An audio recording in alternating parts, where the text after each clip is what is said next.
Oh, yeah, I don't know why I wait till it's hot as a mofo out to do some of these projects, but if you saw my Instagram post the other day, or I don't know when this video is going to go up, to be honest with you, but carbon buildup in this 335 is outrageous. So we got the intake manifold torn off, all the stuff disconnected, we got it pulled apart. I wanted to get a sense of how bad it was, just because we're diagnosing rough idle issues.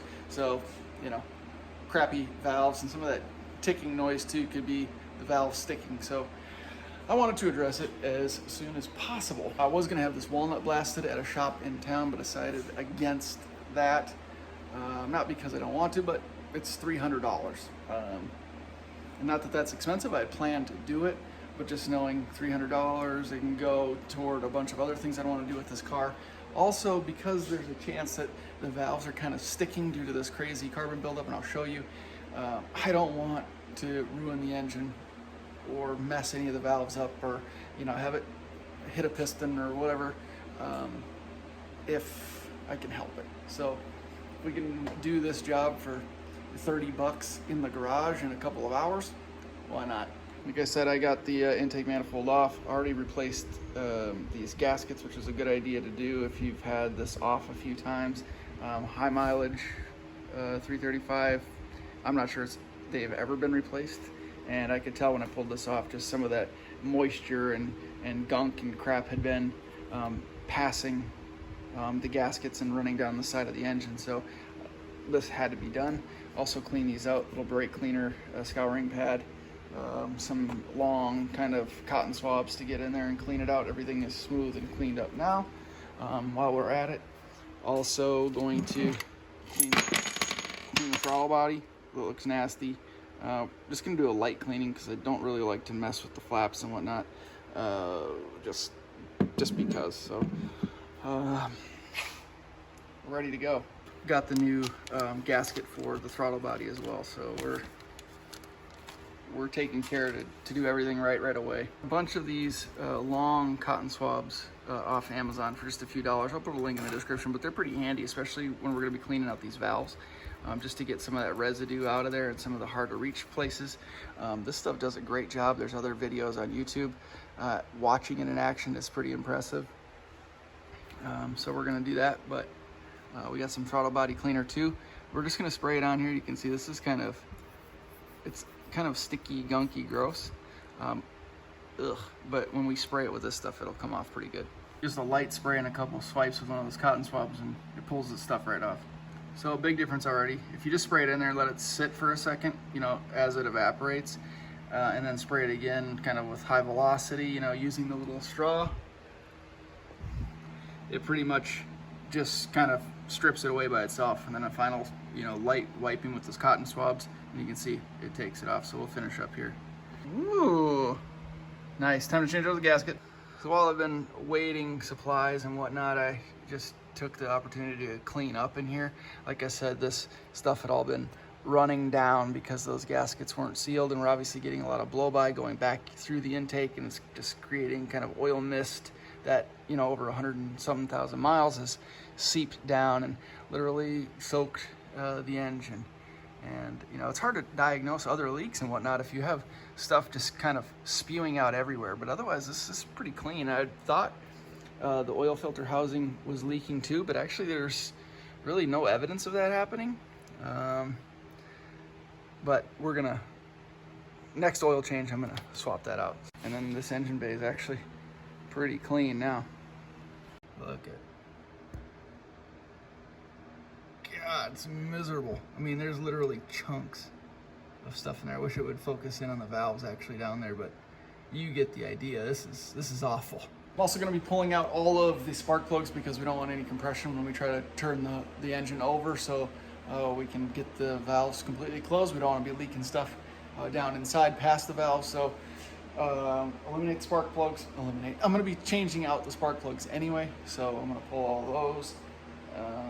And then I guess we get started. I'm waiting for that stuff to dry on the throttle body because I don't want to put the new gasket in with throttle body cleaner kind of in that little gap. But I wanted to clean the gap out because you pull the old gasket and there's a bunch of gunk and crap built up in there. You want a good seal, so clean all that out, let everything dry up, then put the new gasket in, and by then I'll have all the spark plugs out and probably be ready to start silking that first port.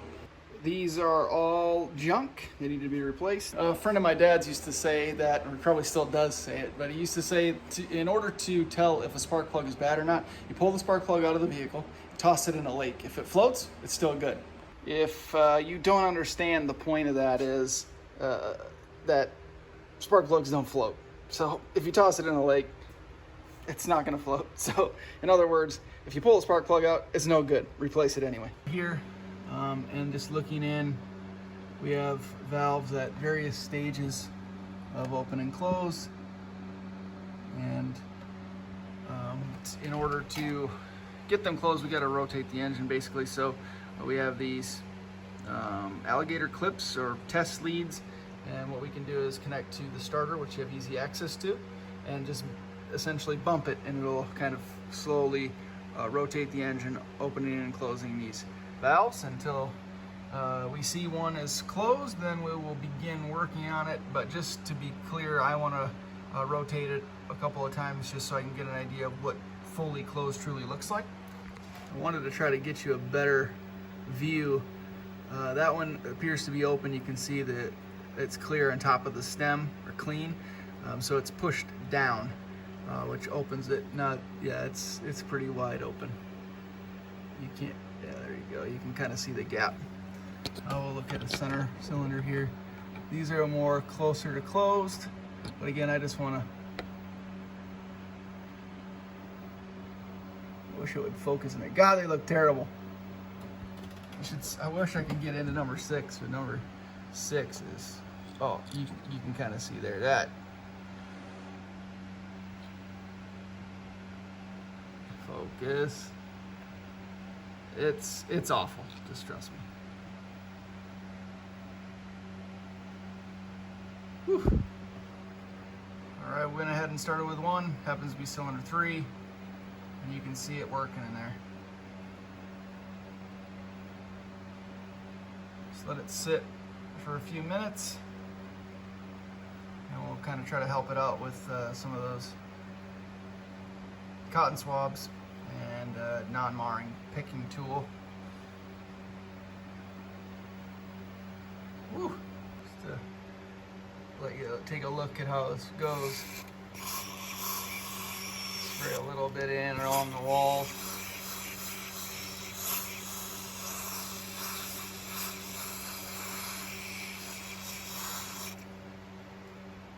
And just let her work. And this is what I mean by a non-marring picking tool. It's not a typical metal. These, it's more of a composite material, so they're supposed to not scratch. Still working. I was just gonna kind of reach in and pick around and see what I can feel.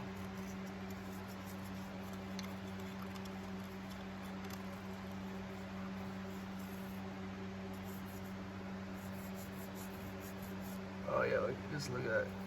Stuff's nasty. All right, it's been working in there for about 10 minutes or so. If an old toothbrush is helpful. Scraper tools are good, but toothbrush covers a lot of ground. I'm going to use those long cotton swabs and see how that does. Otherwise, I'll look around for an old toothbrush. This is what we pumped out of there.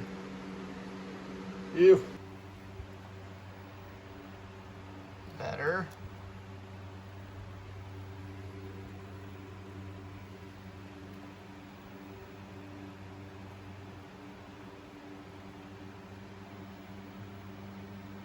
Might do a second trial on this one. We got it pretty good, but it's nowhere near perfect. But a lot better than that one. Ugh. We're moving along in the process, but I will say that if your valves looked anything like mine looked, God, look how bad this engine looks now. This is gonna be a several hour process. Maybe an hour per valve or per port. But what I found was that scraping it out dry first helps a ton. because it just kind of comes off as a powder. And look how much better that looks already. And now when I spray this stuff down there, first it's going to take much less of the liquid cleaner, but also when I was doing these, I'm going to come back to these, you can see this is where I let it soak first. It just kind of turns it all into a paste, and then it's difficult to get it all out. So I find myself spending more time making sure I'm getting the liquid out, and I'm getting all this kind of greasy, oily nastiness out, and it takes forever. But when I just scrape it out dry, it pretty much comes out, you know, almost clean. I'll do this wall to the left a little bit more, and in this case you can use kind of like a flathead screwdriver, and it takes big chunks of it out at once. And look, the valves are almost cleaned off themselves, and the liquid is just gonna eat the rest of it away, and this will be much easier to clean out. So time saver, scrape it out first, then spray.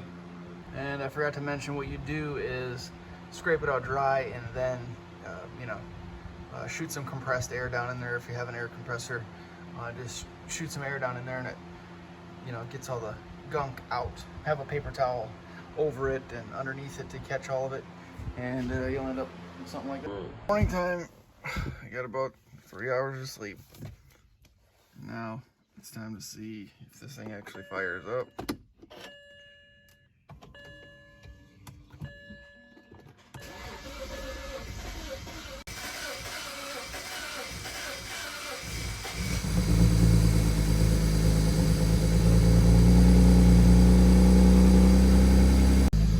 Go. Starting to think that's just the sound the engine makes. Crazy, noisy BMW engines.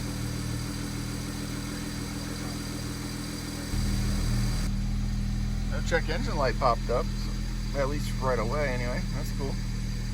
Before I changed the plugs, when I revved it a little bit, I could feel it in the seat kind of hesitate as I revved and as the RPM increased, but now it's smooth again with those factory Bosch plugs. So I think that made a huge difference. We might have it, boys. Thanks for watching, guys. If you have any questions, leave them in the comment section below. See you in the next video.